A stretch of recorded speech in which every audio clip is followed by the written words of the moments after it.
Hello, Chris, mate. How you doing? Can you Hello. hear me?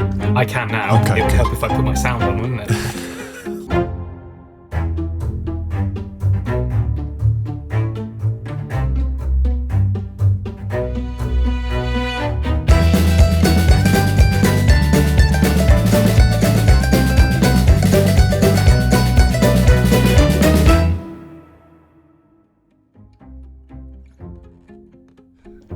Hello and welcome back to JobsWorth. This week we have an express episode for you that features Chris Whitley, who is the director and founder of Figure 8 Consulting.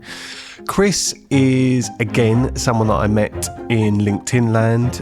The express episodes you'll find tend to be a little more LinkedIn centric. So if you are one of our regular listeners who are expecting someone from in and around Leigh-on-Sea or indeed Essex, Chris doesn't necessarily fit that mould. What he does do is fit the mould of the JobsWorth style of conversation. This is someone that used to be in one of your more traditional forms of employment that decided, due to a number of factors, that he didn't want to do that anymore. So expect all your standard JobsWorth chat. Chris is a lovely guy. He's very relatable. Trying to juggle growing a business with two young children and being a supportive partner, and trying to tickle his own boxes and make sure he's achieving his own things along the way as well. So we speak about all of that. Enjoy this week's episode and stay tuned for next week. The first question I'm going to ask you, Chris, is, for anyone that doesn't know you, how do you describe what it is you do?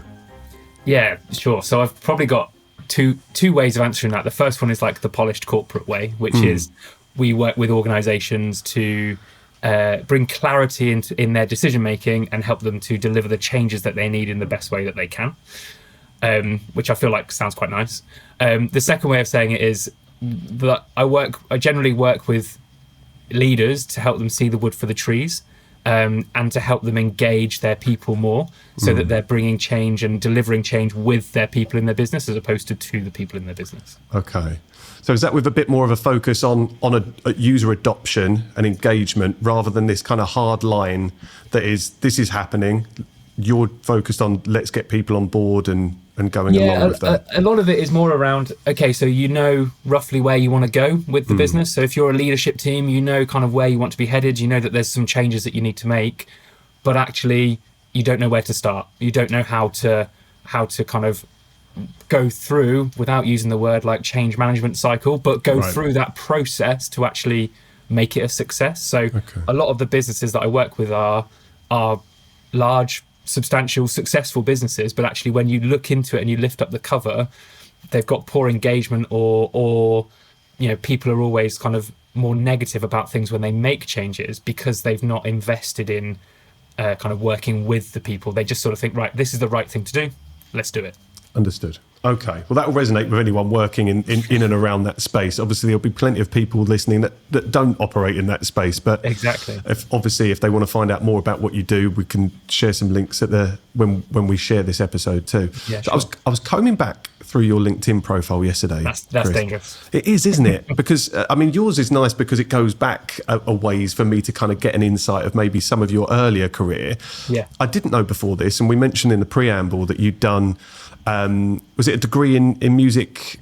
Technology. Music technology, which is incredible. Yeah. So I look back on some of your earlier roles and I can see chef was mentioned there. No aspirations to become the next Gordon Ramsay at all? You know what? I really did at one point. So I went to university because it was the thing that you did back in the sort of mid to late 2000s. Didn't really know what I wanted to do, so did this degree in music tech. And while I was there, found a real passion for cooking, and I was already a musician and things like that as well, but found a real passion for cooking. So got a job as a chef in the local pub, and basically ended up working there probably like 3 or 4 nights a week. But then also over the summer, I went to university in York, so I just stay in York and work in the pub all summer. Basically, I spent my time, which sounds really sad, going to the gym and then going to the pub and working the pub and then probably having a few too many drinks after work, and that was in the gym the next day. Yeah, exactly. So I kind of got that that bug then, and it was a real consideration at one point, and then life takes over, doesn't it? And I every now and again I sort of when you have those wistful moments where you're like, oh, I wonder what might have been, and think, oh, maybe I could go into it now. And I just think those guys and girls work so hard, and produce some amazing things. But I don't know whether it's the lifestyle that I don't know whether I could have survived the lifestyle. Well, this is part of the reason I wanted to go back and do a bit of research. And there's obviously only limits that you can find on LinkedIn. And obviously now with the addition of music, and you just described yourself as a musician there as well, I think these are junctions in your life that you could have pursued and could have progressed. And as you say, in hindsight, you wonder, what would have happened?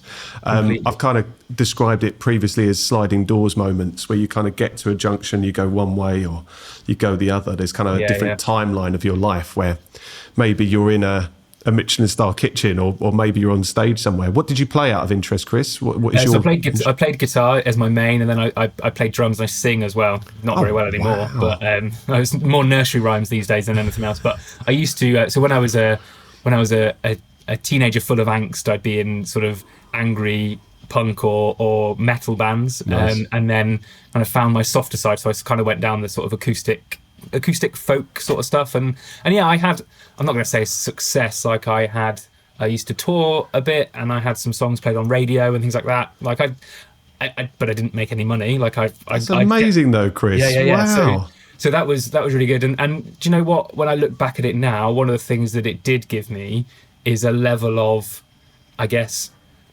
confidence to an extent, just to say yes to stuff. So like I ended up in some weird and wonderful situations just through the fact that I said yes to play music, and I was a student and I had nothing better to do. And so like that's kind of given me the get up and go now to say yes to stuff and just see how it pans out. Well, we're going to talk about that in a minute, which is the whole story behind you setting up Figure Eight, of course. I use the word what inspired you. Inspired is a big word, isn't it? But okay, so you've got jobs as a chef when you're younger, and then you then start going down more of the corporate route. So what was the shift? What happened to kind of open that door and make you explore that path? So first and foremost, and I think like with anything, it was necessity. I had graduated. I'd met my now wife at university, and she was kind of the year below me. So I needed to get a job if I wanted to stay around in York, and got a job in the bank in the local branch, and was working kind of in the branch. And I did that for 4 or 5 years, and kind of we moved about a bit during that time. And then but I always stayed in sort of that area of I guess like frontline banking, customer service, and it wasn't until I think 2014 2015 where I sort of thought, well, I've done this for a few years now, like is this what I want to do, or do I want to do something else? And I kind of looked at my career paths, I guess, and the first one was to go down kind of staying in sort of that customer facing banking role, which would be mortgages, or it would be bank manager, or whatever it was. And the other side of that was, I wonder what happens in those head offices that they talk about, and those people that send us stuff that we don't want to do and things like that. So I looked at that, and I took a complete punt. I think at the time it was a 9-month secondment as a change analyst, and there was no guarantee of a job, but it involved me moving from Cambridge, where we lived at the time, up to Leeds. So I took the punt, and Hannah and I moved up there, and I started working up at the head office, which was in West Yorkshire, and that secondment was coming to an end 9 months later, and they said, we'd really like to keep you on, which was great because the job that I had actually been restructured and been through redundancy, so I didn't have a job to go back to. So I went from that. So I kind of took that temporary role and moved into what they called their agile change team at the moment. It was around the time that agile was the real sort of the thing. We didn't do any sort of formal agile methodology or anything like that. The kind of the premise behind the team was we were a bit like the A team in inverted commas, where we would go in without a real remit and we would identify opportunities to improve. I guess these days you'd probably call it continuous improvement. We'd look at an area of the business, identify opportunities to improve, and kind of make those small incremental changes as we went through.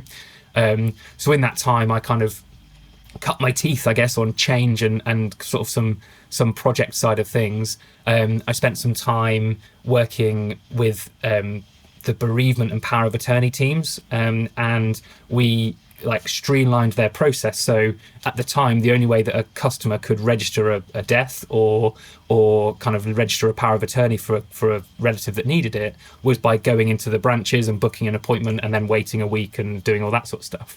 And the people in branches, because those roles went to the salespeople, they didn't want to do them because they didn't get anything out of it.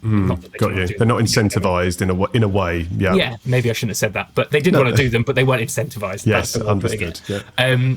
And so we looked at, well, how can we improve this for customers first and foremost? And we implemented a change which meant that customers could register bereavements and power of attorneys or initial power of attorneys over the phone, and then go into the branch and just hand over the documentation for it to be registered properly. And so that improved the process for the customer, but it also meant that from a branch efficiency perspective, they were able to do more from that side as well. And that was kind of my first big change that I implemented, and it meant a lot to a lot of people, but it was also a big change for a lot of people. Did it mean a lot to you, Chris? Did you get satisfaction out of it that then embedded something? Did it sow the seed for you to then think I could be doing this for years to come? I really think it did on reflection. I think it made me realise that you can make things as good as possible for people sometimes, and that should always be a focus, certainly from an end user perspective, i.e. how can we make this thing as good as possible, particularly when it comes to bereavement and power of attorney. And we did some work with so the bank at the time were one of the first banks to launch a partnership with Macmillan Cancer Care. Right. So we did some work with them whereby we had additional processes and support in place for customers that had been diagnosed with cancer, and so it was really maybe that sowed the real seed, because that was like this is change, and it's really positive change. Yeah. And it kind of gave me that motivation, I guess, that inspiration, going back to that first word, to carry on. So yeah, it's brilliant. I if my brother ever listens to this, I would say inspiration and kind of through gritted teeth, because sometimes it's not always as strong as inspiration to take you down a certain path. It might just be needs must. It might just be a means to an end. Yeah. But you can be inspired in various different ways, can't you? So it does, again, me and my brother have a big, an ongoing argument about the word passion at work too. But yeah, I think I'm going to stick with inspiration. So I get where you're coming from with that. So this is your foray into more of the corporate world, entry through banking, secondment into change, and then that's the start of what's happened over the last 6-7 years. Well, coming up to 10 years now. 10 years, I mean, and everything... all of my, I guess, career moves or career progressions have usually been through circumstance as opposed to through like me really wanting to push on and do whatever else. So we then moved house, which meant that I was then 2.5 hours away from the office that I was working in. So needs must, I kind of looked at jobs closer to home. I started working as a project manager, more formal project manager for an insurance company. So I don't know whether I can say his Cox Insurance, if everyone's out there. I started working as a project manager there, and again did sort of business projects, not technical IT changes, but more we're going to make some changes, and it was essentially kind of change management, change and projects. So we're going to make some changes. What does this mean for our contact center staff, or what does this mean for our customers and things like that? So kind of went down that road for a little bit, and then again we moved house. So as you can see a trend here. So we were up in Yorkshire, all of our family lived down in the southwest, so we moved down to Somerset because that was halfway between some of my family and some of Hannah's family, and I went into the dirty world of consultancy.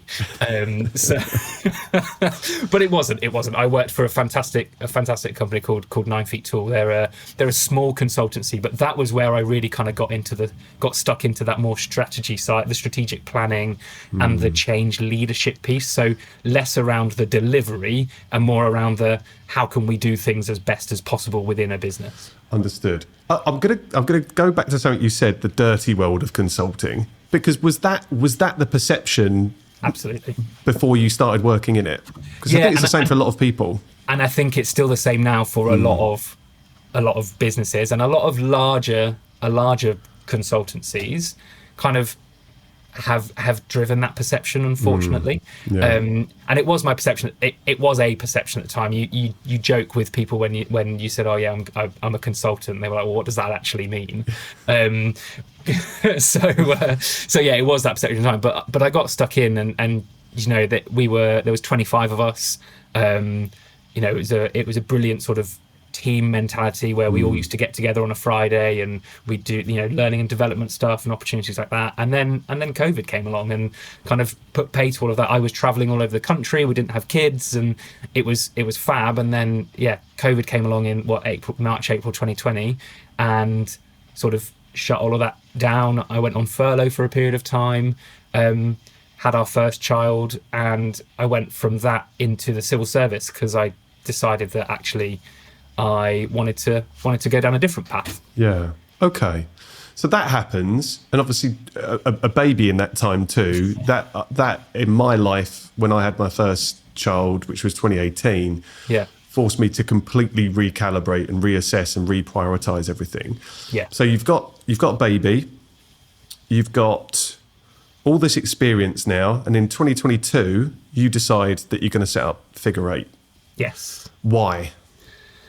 So in that time, so between what 2020 and 2022, we'd also decided to move down to Cornwall. Okay. So we live down in Cornwall now, and the reason for that was we'd had our first child.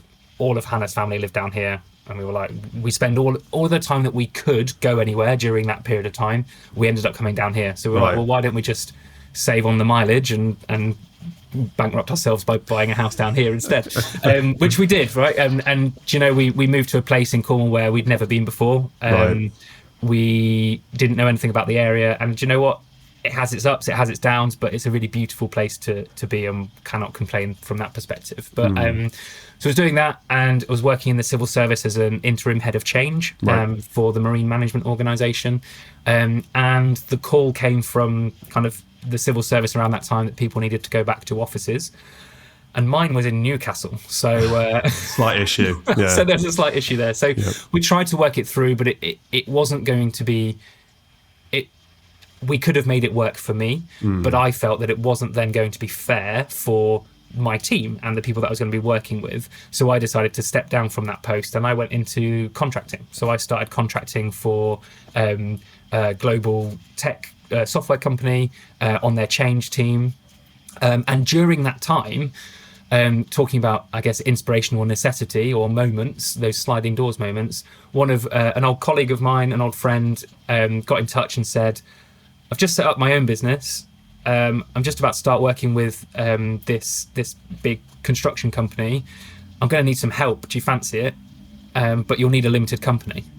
And I was like, all right, okay. So that was how Figure Eight was born. Okay. Yeah, necessity. So again, necessity, needing a limited company. But while I was doing that, and while I was working with her, it was like, actually, I really enjoy this. I really enjoy kind of the level of kind of, I guess, like responsibility it gave me to think, well, actually, I've got to do more than just do the stuff, which kind of was where I was at with the contracting life. And I then started thinking, well, while I'm doing that, because it was 3 or 4 days a week that work, so it was great, it was great. But while I was doing that, I started networking around Cornwall and started thinking about, well, what could this be? And having a good few chats with people, and we're now 2.5 years later, and I've been working all over the county, but also all over the country in terms of working with businesses on two sides mainly. So the first side is that strategic planning. So starting way back with a leadership team and saying, right, where they're at a period in their life when it comes to their business, and they want to set targets for the next 3 to 5 years, whatever it is. So working with them, facilitating those discussions and kind of challenging them to come up with things that are both ambitious and realistic in terms of properly planned and structured strategies.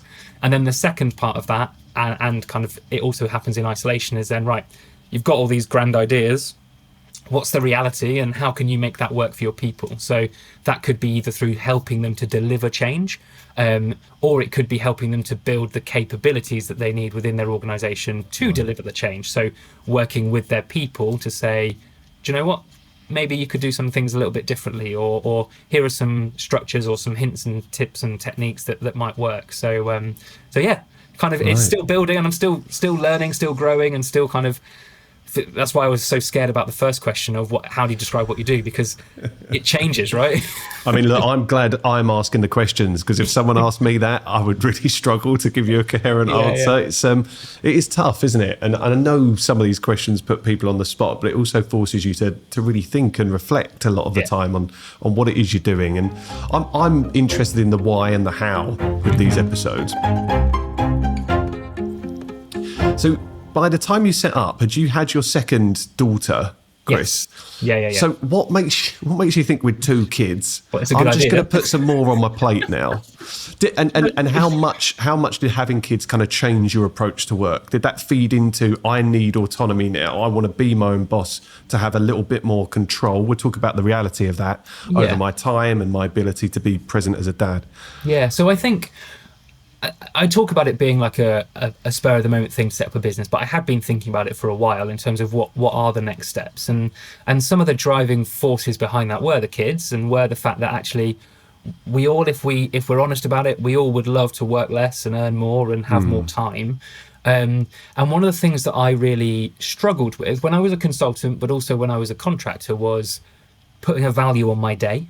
Right. So having a day rate really like put me under pressure, especially when you're a consultant and you know what day rates you are being charged out at. Yeah, of course. I personally really found that hard, kind of like as a pressure thing to say, shit, I've got to give 600 quid's worth of value today, and what if I don't? And how does that get perceived? And so with Figure 8, we do everything fixed cost. So we do it outcome based or outcome and deliverables based, but from my perspective, I know that the client is paying for that. They're not paying for my time. Right. And that takes some conversations to work through, because I think it's very comfortable to say, oh, it's this per day. Yeah. This is what you're paying for. But actually, when you boil it down, they're not paying for a day of my time. They're paying for the outcome of me working with them for a period of time. Yeah, now, that period of time might be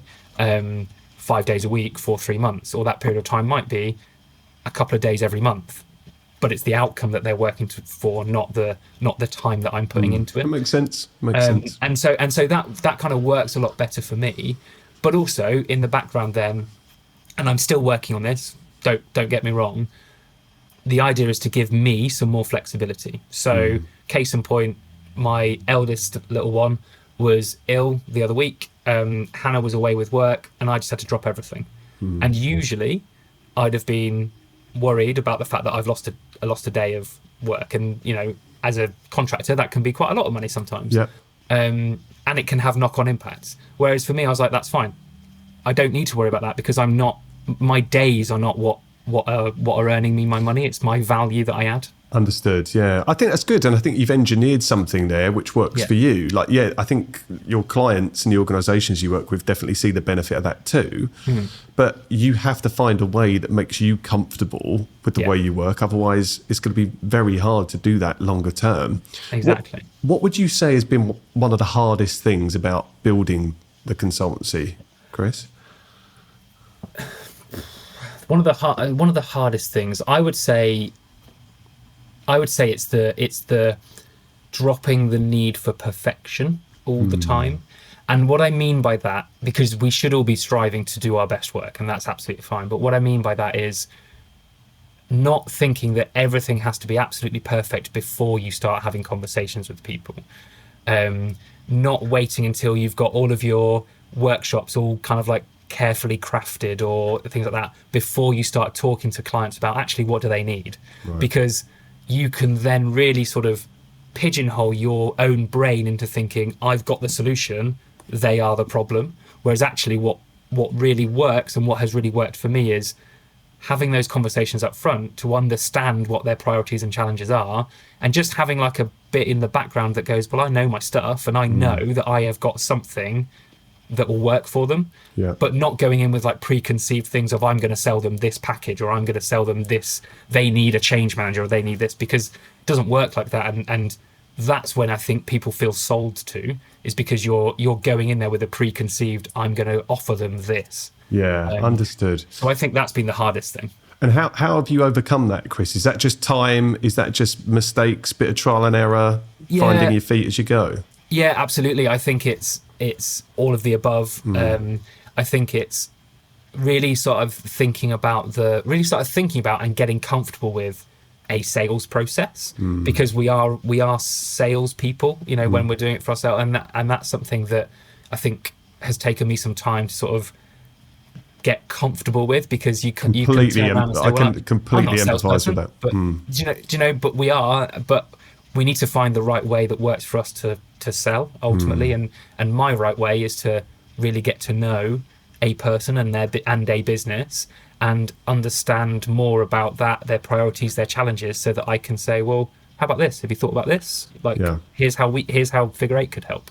So you're approaching it from a position or an angle where you can get comfortable as well, charging for that. It was one of the biggest barriers for me when I first started the business. I don't classify myself as a salesperson, and in recruitment, I remember putting a post up to say recruitment isn't sales once, and that got absolutely hammered by everyone saying, well, there is. And I hold my hands up. There is a big sales element to working in recruitment, as there is to running anything, really. We're all selling in some way, shape or form every day. But to do it in a way that doesn't make you uncomfortable, doesn't give you the ick, and makes you comfortable actually charging for your time is so important. So it sounds like you've done that. And I think on that point, so one of the things that really helped me, there's a book called To Sell is Human. Okay. I don't know if you've heard it before. It's by a guy called Dan Pink. And it talks about the fact that, like you just said, everyone is a salesperson. We just do it in different ways. So he uses the example of teachers and doctors,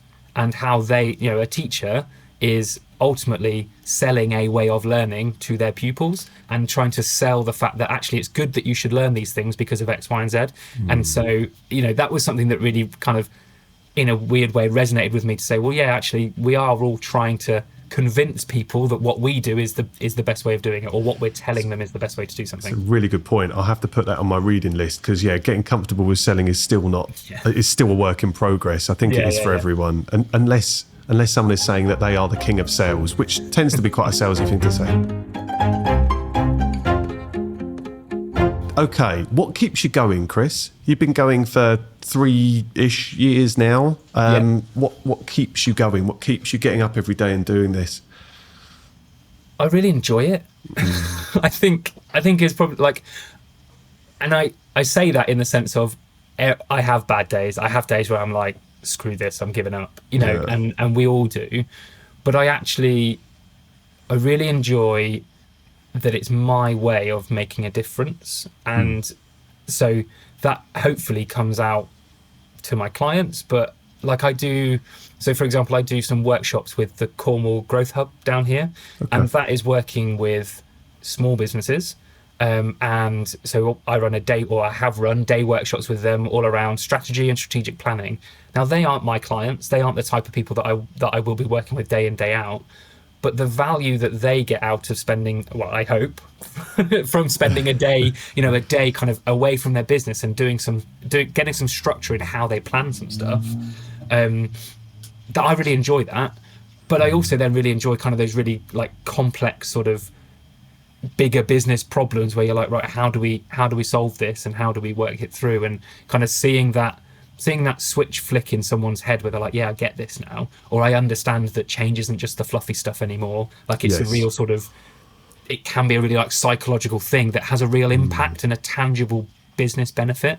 And so seeing particularly, so I focus in more on kind of the construction and manufacturing space at the moment. And so seeing the kind of the leaders of those types of businesses kind of really come around and really embrace the idea of, do you know what? It is all about people, whether you're building a new road or whether you're implementing a new IT system. It's all about the people that are impacted by that. That's what I love doing. That's great.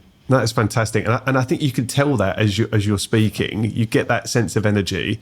And I think a lot of it comes from being able to do it and build something yourself and work it in a way that works for you. You've not got it's your own pressure, it's your own responsibility, which obviously at times can weigh on you massively. And I'm going to talk to you about how you balance that in a second. But there's nothing like, since I set up my own business and did this for myself, yes, there can be times of intense pressure, but actually so much of the joy that I get is because it's my own thing. And also seeing the impact you can make to people, I think is really important. I think as well, there's an element of pride there, which I don't think people talk about it enough as maybe as British people, but as whatever. It's like, I've not done this to kind of be successful in myself. Like but I am proud of doing that, if that makes sense. Like I everything I do ultimately boils down to for my girls, for the family, and like for us to have a nice life. And I've not defaulted on the mortgage yet, which is great. So, you know, like that is something to be, and I think we don't celebrate those things enough. Like I find it hard to say, but I am proud of the fact that nearly 3 years later, I've got a business that is still sustaining me, and I'm looking at, you know, I'm working with a virtual assistant, which is something I never thought I would say. I'm looking at bringing in associates and things like that. Like, take a moment and be proud of that. Look, I mean, yeah, look, it's amazing what you've achieved, Chris. I'm the same. It's very easy to be self-deprecating. I would argue that most of my brand is built around me taking the piss out of myself.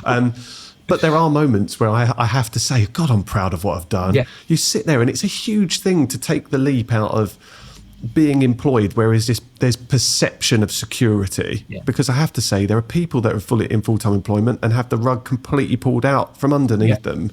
But to know that you are the reason you're bringing this in and as you say, sustaining yourself and your family is just incredible. So yeah, you should. Congratulations. It's a huge, huge achievement. Part of this, working for yourself, obviously there's always a risk of burnout. How do you make sure you don't burn out? And have you ever experienced burnout? I'll let you know when I find it. No, well, it's a work in progress, isn't it? It really is, right? So part of the whole thing through the COVID piece was I can look back now and say I did burn out. Like I was working too hard because we were trying, as a smaller business, trying to keep things going. And I felt really invested in that, and I was doing that. There was a level of anxiety because of everything that was going on. We were getting ready for having our first child, like all of that stuff. Wow. I have this really like distinct sort of moment in that period where I was like, this is like, there's too much here. Like I can't keep this going. And that led to a number of steps changing at that point. And I think I am still learning how to balance things. So if I'm hoping Hannah will listen to this, but if she does, like I know that she'll say that I don't have that balance right yet, and I do at times, and I don't at others. And right now, probably the first kind of quarter of 2025 is not a time where I've had that balance. But I think over time, it's about learning what you can and can't do, and it's hard. I think it's probably fair to say. I think I'm getting better at being flexible as opposed to balance. Let's say flexible. So when I really know that actually I just can't, I don't want to do something, or I don't have the time to do it, or whatever. Like I can say that to myself. I work at home predominantly. The girls come home from nursery and school at about 4:30, 4:45, and in the main, I'm with them at that point. Like I've finished what I'm doing, and I'll come back to it later if I've not quite finished stuff off. So I think there's an element of flexibility there, as opposed to balance, should we say. But I would like to find it. Like I would like to get to the point, like my ideal is getting to the point where I can be working, like delivering for clients, maybe 3-4 days a week. I have a day of business stuff, and then I'm not doing stuff in the evenings and the weekends. But I also know that there are times where actually I might need to have some days off, which means that I do have to work in the evenings and weekends. So it's about having that flexibility to be able to do stuff. Yeah, if you're really rigid with a structure around how you're spending your day, especially with kids, as we know, they can be ill. Your partner can be ill. All of a sudden, you're wearing multiple hats, and I think you can really beat yourself up sometimes. And I guess by extension, you then start to become less present with your children when you're around them because you're still busy beating yourself up or worrying about the things that you're not doing. I'm a couple of years down the line from setting up on my own, Chris, from where you are. It does get easier and you do start to get the balance right, but not all the time. If I zoom out, I have a better work-life balance than I've ever had. If I focus now on the last week or the last month, I am getting it completely wrong. So I think it's that zooming out and saying the long run here. Yeah. If I look at over the last 2 to 3 years of Figure Eight, yes, I've found balance. Yeah. If you zoom in on the last 3 months, no. Well, So it's something. But look, I want to get. So we were talking about drivers and things like that earlier. So one of my kind of like personal goals is to get to the point over the next few years where I could take the school holidays. I could take the school holidays off if I wanted to. Yeah. And things would keep running. Like it doesn't rely on me. I think that's the biggest thing. Like it's great that like I am Figure Eight at this point, and that's great and that's fine. But I do want to get to the point where the business doesn't rely on me, or I don't rely on working all of the time. We had a week's holiday for February half term, and I said holiday. We went to Wales. It was raining all the time, and Hannah was ill. So maybe it wasn't quite the holiday that we wanted. But I still felt myself. I still logged in, and I still checked emails, and I still did stuff. Yeah. I'd like to be able to not do that. I'd like the business to sort of tick along. Yes, without me. It will happen, Chris. I've got no doubt with the way you're growing it and the brand that you're building, it will happen. My first holiday was last year for a week, and I've hired the amazing Dean, who actually allowed me for the first time in 5 years to have a week off without checking emails, and it does happen. And God, it felt good. So the light at the end of the tunnel is there. What advice, Chris? We are nearing the end. I've got one more question and I've got a game to play at the end of this. Okay. What advice would you give someone who's thinking of going it alone? So first bit of advice is absolutely do it. Do it. To your point earlier, jobs, you're only as safe as you are right now in your job. And you know what? One of the things that someone else said to me, I think, when I was contemplating what to do was, if you do it and it goes wrong, then you can just get a job. Like you can always go back. You can always go back to what you're doing. That's not a problem. And that sort of gave me the kick up the backside to do it. But the other thing I would say is just be really clear on what it is that is your specialism, and really hone in on that. Like don't try and be a jack of all trades, because businesses usually want someone or something, a business that can really help them on a thing. They don't want someone that is just, oh yeah, I can do what you want me to do. So really be that expert in what you do, and go for it.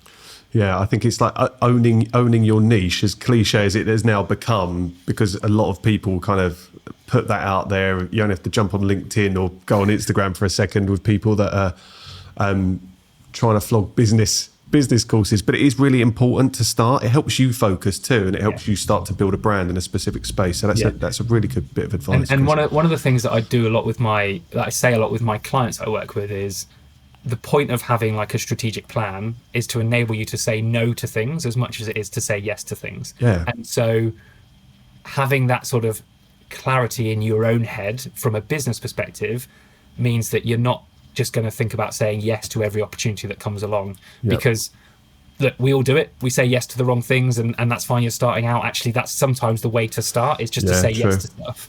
But actually, when you get to the point where you have the luxury of being able to pick and choose, it's, if you're really clear in your mind as to what you want and how you want to do it, that'll really help as well. Yeah, I think something I wish I'd known, looking back now, if I could retrospectively create a North Star for my business from the start. I know there is an actual North Star, and I know you can use business strategy as your North Star as well, just to shape the direction you're going in. I wish I'd done that. I thought I'd had a clear vision, and then very quickly, it's like a magpie. Your attention is turned to the next shiny thing. Yeah. So it's really good advice, Chris. Thank you.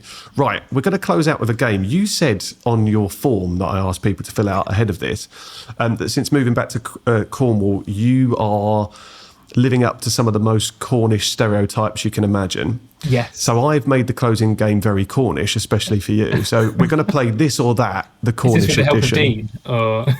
Dean hasn't been involved, actually. It would be Dean's wife that I'd need to contact, Lucy, who is the Cornish native. But no, I've come up with this myself. So we're playing This or That. I'm going to do 10 questions. You've got 2 options. You have to give me one option as quickly as possible. Okay. No context, unfortunately, Chris, either. Fine. This or That. Cornish pasty or cream tea? Oh, pasty every time. Okay. Surfing at Fistral Beach or hiking on Bodmin Moor? Hiking on Bodmin Moor. Okay. Working with Cornish startups or helping big businesses move into Cornwall? Working with Cornish startups. Pint in a harbour pub or coffee in a coastal cafe? Pint. Driving the A30 in summer traffic or trying to park in St Ives? Oh, God. That's a hard one, isn't it? I really We've got a feel new A30, so I'll take the A30. Okay, cool. Supporting local businesses or attracting investment from outside Cornwall? Where Cornwall is now, I know that's not context, attracting outside investment. Okay, cool. Remote working with a sea view or meeting clients in a proper office? Remote working with a sea view. Weekend in the camper van or week in the sun by the pool? Camper van. You've got to say camper van, haven't you? I mean, you've still got to, so you've got to say camper van. For now. For now. Staying put in Cornwall or taking figure 8 consulting nationwide? Me staying put, but figure 8 nationwide. Okay, no, that makes sense, doesn't it? Yeah. I mean, with the associates that you're trying to build all this network, so, I mean, it's definitely on the cards for you, I'm sure. Yeah. Summer in Cornwall or winter in Cornwall? Ooh. Summer in Cornwall. I love long evenings. Okay, I asked that more because Cornwall in the summer can obviously be incredibly busy too. So just wondering if you liked the quieter times. No, I think if you know where to go, it's quiet all the year round. Cool. Okay. No, that's great. You should be on the tourist board. You kind of are. We're going to use this. Chris, thank you so much for your time today. It's been an absolute pleasure. Thank you for having me. We were talking before this started recording. We've not spoken before, but I do really feel like I know you well. Like we've had exchanges on LinkedIn. I think the brand you're putting out there is amazing. And I've seriously bought into the mission you're on. And I think it's great that you are kind of shining a light on the amazing place you live too, through the post that you put out there. So yeah, I wish you all the luck in the world, and I can't wait to see you continue to grow. So thank you so much. Thank you very much, John. Thanks for having me. Cheers, Chris. Cheers. Cool.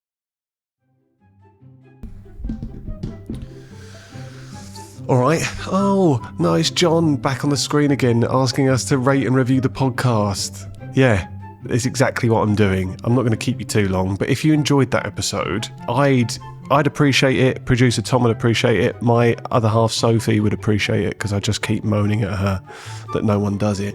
So if you could rate and review the podcast wherever you've been listening, or if you're watching me making eye contact with you via the camera, could you give our YouTube channel a like and then subscribe to it as well, please? And as I said, I can't make you any promises. I mean, the more people that like and subscribe, I'll probably ask less. So that's my promise to you. If you do this, there's a higher chance that I'll stop asking. Thank you.